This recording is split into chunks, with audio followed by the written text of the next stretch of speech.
Ladies and gentlemen, welcome to Blue National News, your daily news channel that will always keep you in the loop. But before we get to the news, we have an important message for you. Make sure you subscribe to our channel and turn on the notification bell.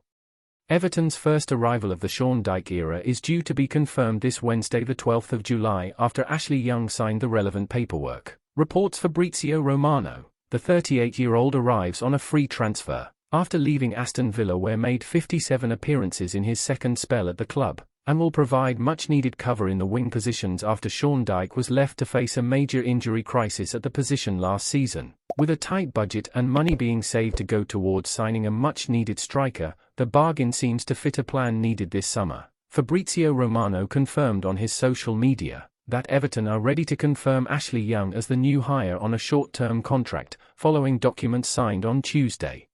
It's not a major arrival, but it's something, and after a transfer window in January where the Toffees were unable to confirm anyone, it's at least a starting point, with questions of fitness or managerial ability over all your options at fullback. The 422-game Premier League veteran should be a reassuring presence, but with Young spurning interest from elsewhere, including within the Premier League, it's a boost for Dyche to sign the former Inter and Manchester United man.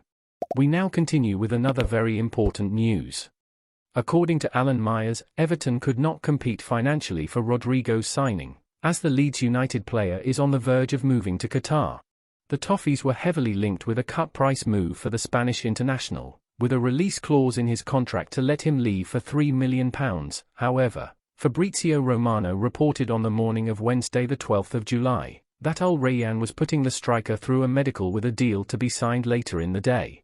Sky Sports journalist Myers also reported via Twitter that Rodrigo will be heading to Qatar and will be confirmed later today. He will not be heading to Everton in the end, bearing in mind the finances involved.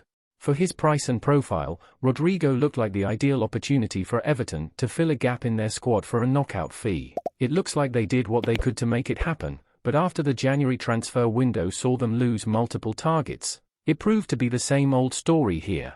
When it comes to salaries, Middle Eastern clubs can be tough to compete with all but the giants of European football, so if he is in line for a high salary it would have detracted from the affordability element of a Goodison trade.